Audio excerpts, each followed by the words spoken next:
What's going on, guys? Pegasus from the Wise Guys. Appreciate you guys for tuning in. If you like competition, make sure you show up to the Owl's Nest on Wednesday nights where we have online competition. Let's get into the video. Alrighty, guys, now we got some of those pleasantries out of the way. I'm going to touch specifically on most of the hand traps that we're pretty much dealing with now. I could touch on all of them, but that would take entirely too long. But I'm going to touch specifically on the winning percentage, specifically of those cards, and then the number of times they're used, or the count, as we like to call it. On Ash Blossom, it has a 53% winning percentage, and it's used well over 21,000 times. I believe at the time of making this video, it's actually 21,864 times that it is being used. And the count means the amount of matches that it's being used inside of, or the games it's being used inside of those matches. It has a 53% winning percentage. Now, I could touch specifically on each and every one of its matchup advantages, but I'll come back to that as we move on. Cyframe Gear Gamma has a 57% winning percentage, but a far lower count of 6,900, although 57% is definitely higher than a whole lot of cards, so you definitely want to file that away and say the Gamma is a pretty strong hand trap. When comparing that to a card like Duel, we like to think that Duel is very, very, very powerful. However, it is definitely dead in specific matchups, and it has a 53% winning percentage while being used well over 6,000 times. It's actually 6,700 times, specifically at the time of making this video. Ghost Bell is also at 53% and is used well over 5,000 times. It is at 5,190 at the time of making this video. Lancia specifically is 50%, which is a little bit strange because as popular as the card is, it doesn't actually stop anything or win quite as much as some of the other cards, at least not on the level that we expect a card to be dominant on. So in reference to specifically a card that is used like Ash Blossom over 20,000 times, it's at 53%. When you measure that out against a card like Lancia that's used far less and it still has a lower winning percentage, that lets you know that Lancia might not be all it's cracked up to be, because, well, let's face it, if you're playing it against Virtual World, which is most of the time what you want, or specific rogue decks that absolutely die off to a Lancia, it's just not winning at the clip that you would expect it to, which is rather interesting when breaking down the numbers.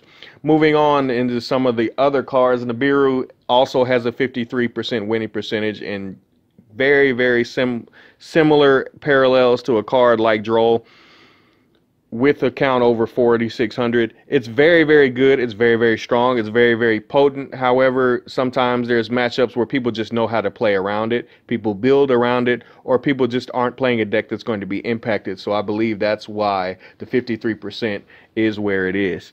A card like Cycle Reader, which is far more matchup specific and far more focused on your opponent, has a much higher winning percentage. It's actually at 60% winning percentage, and it's used 330 times as far as count is concerned. 60% means specifically, as I said, it is laser beam focused on a specific matchup, which in this case would be Drytron. Now, yes, it could obviously be used against other matchups, maybe Eldritch, but I don't think anybody intelligent would ever try to actually side that against Eldritch. But it's the bottom line of Cycle Reader being so powerful that each and every time it lands, it has a very high chance of winning the game. So if you're playing Drytron or you're playing against a card like Cycle Reader, you definitely better have an answer for it. Moving on, cards like Skullmeister with a 53% winning percentage and being used well over 3,500 times, actually at 3,921. Skullmeister is also a very, very card. So in touching on each and every one of these cards that we have come to know as staples in the hand trap game, I guess we're calling this right now, that's kind of the meta that we're in. You kind of have to play hand traps. You don't really have a choice, and if you don't, you're really going to get smacked, to be honest. But each and every one of the ones that are 53%, which is Skullmeister, which is Nibiru, which is Ghost Bell, which is Duel, and which is Ash Blossom, they all have the similar winning percentage. Although Ash Blossom is far higher, most of the other ones, they're all kind of floating around the 53 percentile range, which is, it's definitely potent, it's definitely strong, but it's not the most earth-shattering card in the world. Whereas cards like Gamma that specifically can go across all of the meta all of the matchups that actually have an effect that can activate, it's showing that it is higher. Again, with a card like Psycho Reader being laser beam focused, it again is showing that it is higher. Now, when you go on the low end, you want to look at cards like Ghost Ogre and Infinite Impermanence. We all know how powerful those cards have been over time, but specifically in this meta, a deck like Virtual World, a deck like Drytron could not care any more about a card like Infinite Impermanence. It just doesn't care at all. And as far as Ghost Ogre, obviously in the 40 percentile range. So Ghost Ogre at 46% and Infinite Impermanence at 49%. And being somewhat used, it's letting you know that those cards are completely irrelevant. And obviously with DD Crow at 50% with a count that's over 2,800, it's relatively decent as well, but it's also not quite what you think it would be. Now, in touching on each of the specific matchups and each of the specific hand traps versus those matchups, I wanted to talk specifically about Ash Blossom first up. I believe most of the time you want to basically hold the Ash Blossom for either the King Long that's in the graveyard, for Kowloon's effect to go off. I think that's how you pronounce it. Correct me in the comments if I'm wrong. Usually the triple tactics, the Pot of Desires, all the way down to the most prevalent thing, at least in my opinion, is trying to time up one of the effects of one of the virtual worlds. If it can severely cripple them, or if you read that their hand is kind of weak, which it can be, because that's pretty much virtual world's only weakness is itself actually bricking occasionally, because it's a pretty strong deck otherwise. I do believe that Ash Blossom is pretty strong against all of those things. I think you could also Ash Blossom stuff in their extra deck, obviously like Stardust, Charge Warrior, Coral Dragon, and Chow Fang, or the Croc, but I just don't feel like that's what you want to Ash Blossom. Most of the time, it's usually coming down to the King Long or the Armageddon Knight effects. Moving on to another matchup, obviously, if you can hit a Zeta or if you can hit an Alpha, you definitely have a strong foundation of being able to stop your opponent on their turn. Usually you want to cut off your opponent when playing against Drytron from getting to the ritual spell, because if you can't ever actually get to the ritual spell, you can't ever actually ritual summon. It's kind of a Captain Obvious statement, but some people may not have known that. If you don't think you can read up that well, or you feel like they have another card like Nova in their hand or Cyber Emergency in their hand, then they probably have a pretty good chance of cracking you if you don't Ash Blossom one of those cards. So you have to specifically time up Ash Blossom against most of those cards. Most of the time it's going to be the Alpha or the Zeta as the public enemy number one. I think there may be some niche, and I'm talking it really would have to be a niche to actually want to stop Eva. Like I don't foresee any situation where that would really come up unless you know that your opponent doesn't have any cards in their hand and they just negated with ultimateness. But I mean, if you're there, you might not have any cards in your hand, so I don't know how great Ash Blossom would be, but maybe you drew it for turn. That's just a possibility. Moving on to the Eldritch matchup, I think most of the time it's obvious with Cursed Eldlin and Scarlet Sanguine. And if they're playing Dragoon, the Red Eyes Fusion, obviously you can't Reverte Anaconda, but the Red Eyes Fusion obviously is a public enemy for you as well. I do believe that Ash most of the time is going to hit one of those three cards. Obviously Extravagance. If they do play Extravagance, it is what it is with that. It's a really easy matchup to cover. I feel like it's not too much to say there. When you play against something like Dogmatica, I really think it's also really easy if you time it up with stopping an Ecclesia, if you time it up with stopping Tactics Talent. If they actually play it, a lot of people have moved off of it for hand traps, which, you know, I can't blame them. If you can't go second right now, I mean, you're just getting completely wiped out. So it's probably a good idea.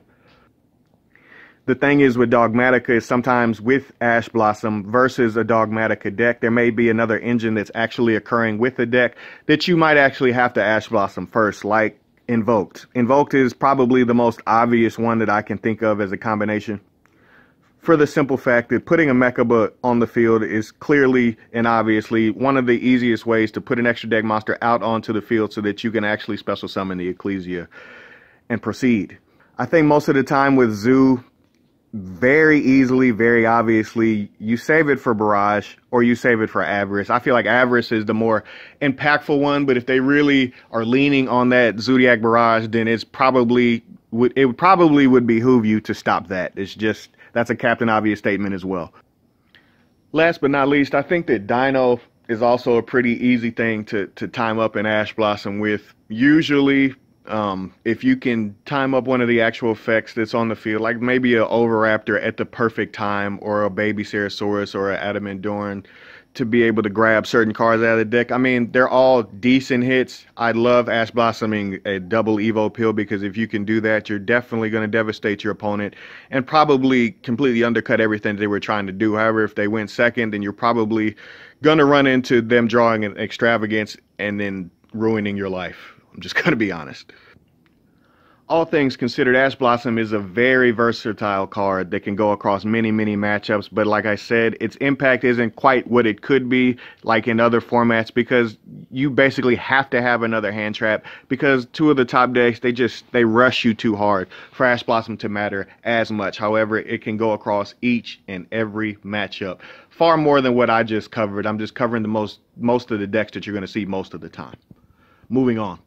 Sideframe Gear Gamma also is very strong against the top two decks. Very similar to Drytron. With the Gamma, I feel like you have to stop pretty much the same things. You want to stop a Union Carrier most of the time. You want to stop Alpha or Zeta most of the time with the Gamma. You want to stop Benton most of the time with the Gamma. Obviously, there's some other cards and some of the other variants, but most of the time you specifically save the Gamma for those three specific things. Clearly, as I said with Ash Blossom, it's pretty much the same thing with Gamma. There may be a specific moment where you may need to stop something like an Eva, or stop something specific like a Manju that may completely turn the game for them, or it may be their way back into the game. Like, say, as I said, you draw Ash Blossom and a Gamma, and they can get to or try to get to another Manju after a Zeta, after you've Ash Blossomed their Zeta, let's say. For example, however they triggered a Benton to grab a Manju, and then they can normal summon and grab the ritual spell anyway. If you can Gamma there, then that's going to be the next layer of interruption that you would have. Just saying that if that's a theoretical ideology of two cards that you draw together that could be really good. But Gamma, most of the time in that matchup, you'd want to save it for almost the same specific exact cards. And the more that you draw, the more obviously you're going to stop them. Which is why the winning percentage is so high. I think very similarly against Virtual World, most of the time I find myself, you could try. I think I play it in Striker most of the time. Striker is the deck that comes to mind every time I think about playing Gamma, because I play Sky Striker a lot still to this day.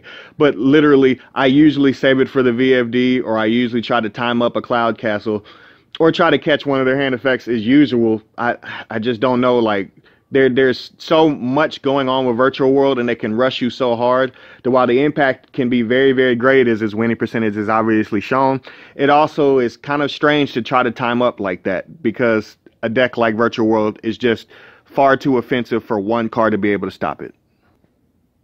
I think when you pan across to some of the other matchups, again, I think it's really strong to Gamma and Alistair.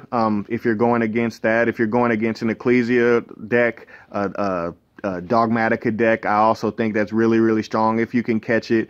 Sometimes you can catch the Maximus as well to cut off a Schism play. There's just a lot to try to talk about with those two decks, but usually if you can time up an Alistair, that's obviously going to probably lean the game in your favor. I'm just kind of being honest with that one. I don't see where they could really come back if you can time it up perfectly with a Gamma, which is why I think it wins at a slightly higher clip like that.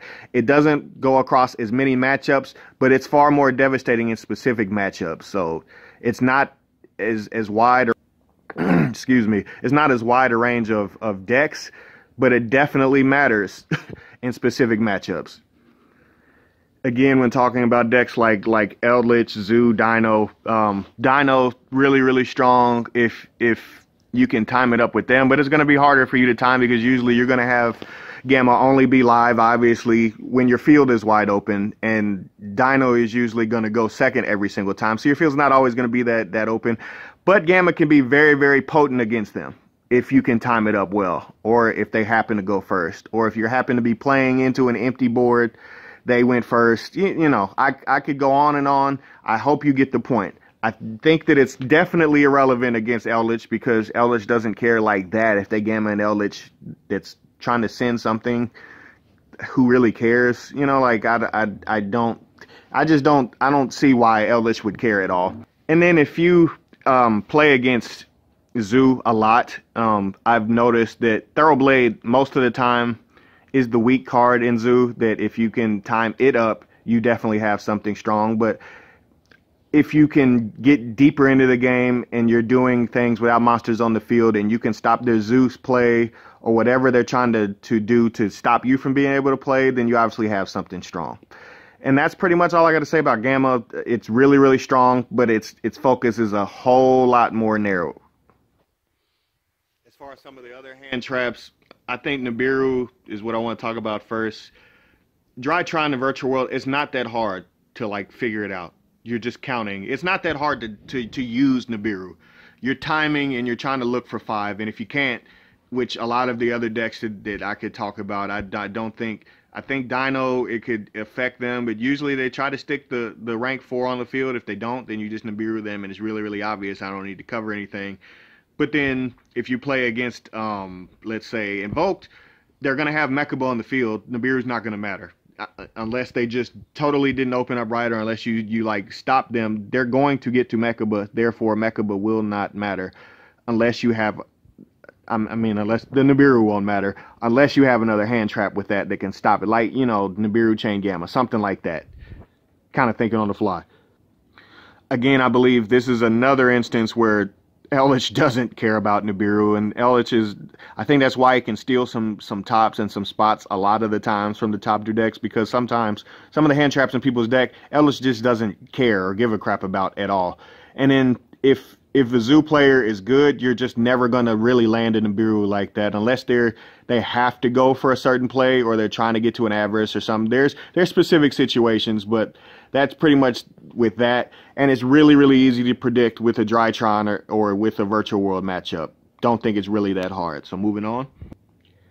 Next up, we got to talk about Artifact Lancia. I think it's also very similar to at least Eldritch. In my opinion, it also isn't going to care about Lancia that much. Yeah, sure, you're going to occasionally be able to like stop their traps for like a half of a second, but then as soon as it's their turn, it's just not going to matter unless you can completely wipe your opponent out off of a Lancia, which a lot of decks cannot do that are playing Lancia, but it's still a very, very powerful side deck card, which is why Artifact Lancia is still seeing play.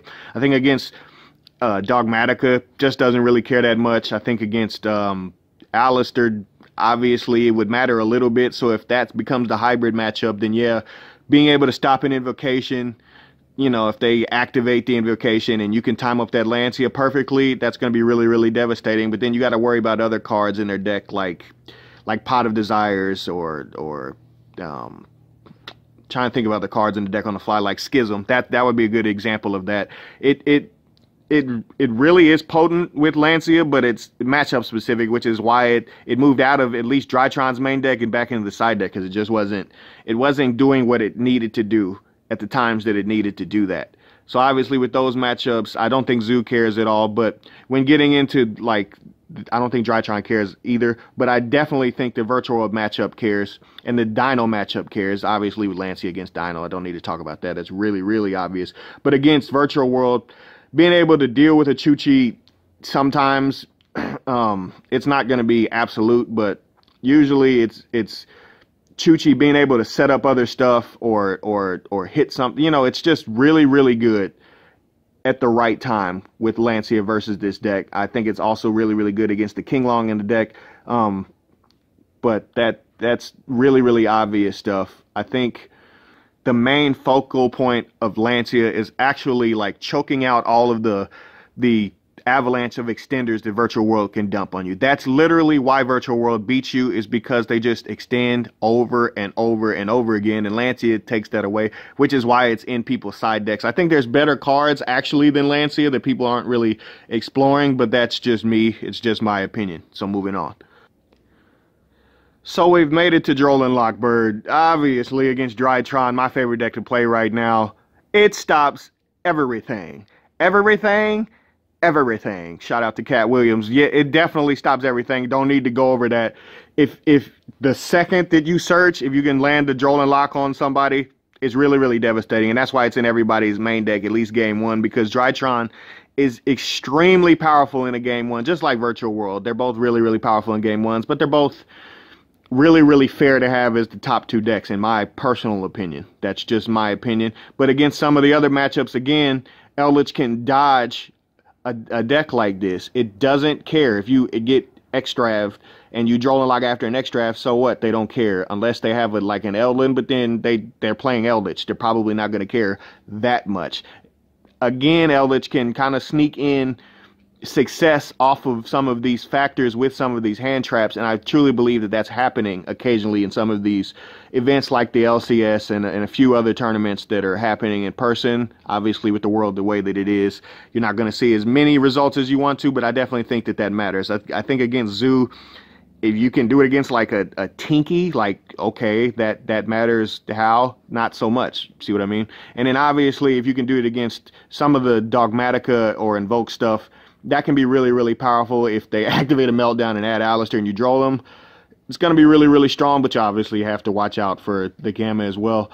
And then obviously against something like a Nadir Servant, trying to grab most of the Dogmatic engine, you know, the Ecclesia, and then being able to grab something else, draw a lot can be impactful there. Virtual World's not going to care quite as much, but I definitely think cards like Pot of Desires being turned off, or some of the stuff like Lulu being able to grab something else from the deck. I just think it matters, but it's not quite going to matter the same way. But Droll is so oppressive against one or two of the specific decks that it is seeing main deck play because of that. Because it's extraordinarily powerful and it's game-changing if it actually does land. Against Dino, obviously, as well, but, you know, it is what it is with that. Moving on.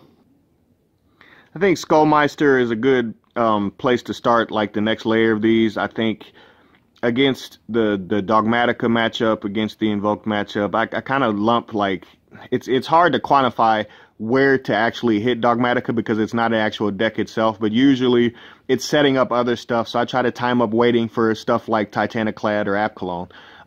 I think against Invoked, it's not going to matter. Like, it doesn't matter against Invocation in the Grave. Like, that doesn't matter at all. And then there's nothing else that you would really want to stop other than that. I think against cards like Lord and Grave in the Eldritch matchup, that can be decent, but I would actually rather completely get rid of the problem, and that's why I don't actually play Skullmeister that much. But I think Eldlin in the Grave is also a good spot to hit as well. I think some of the Drytron effects in the Grave, it can't do anything obviously in their hand, but in the Grave it can do a little bit of something. But usually if it's in the Grave, they've opened really, really well and they're going to keep going, or they're just going to be way out in front of you. It can obviously stop the ritual spell from coming back to their hand, but I wouldn't recommend that either. It's very similar to Invocation. Eva could be a good strong spot against that. Natasha, maybe, but if they have Natasha, they're going to have a load of Cyber Angel Bentons if they played the game correctly. And then, obviously, in the Virtual World matchup, I think against Shin being activated in the Grave is really, really good. Clearly, with stuff like Nyan in the Grave, I think that's really, really good. Obviously, with King Long in the Grave, I think that's also really, really good. But being able to cut out some of these decks' ability to keep grinding, keep extending, keep moving deeper into the game.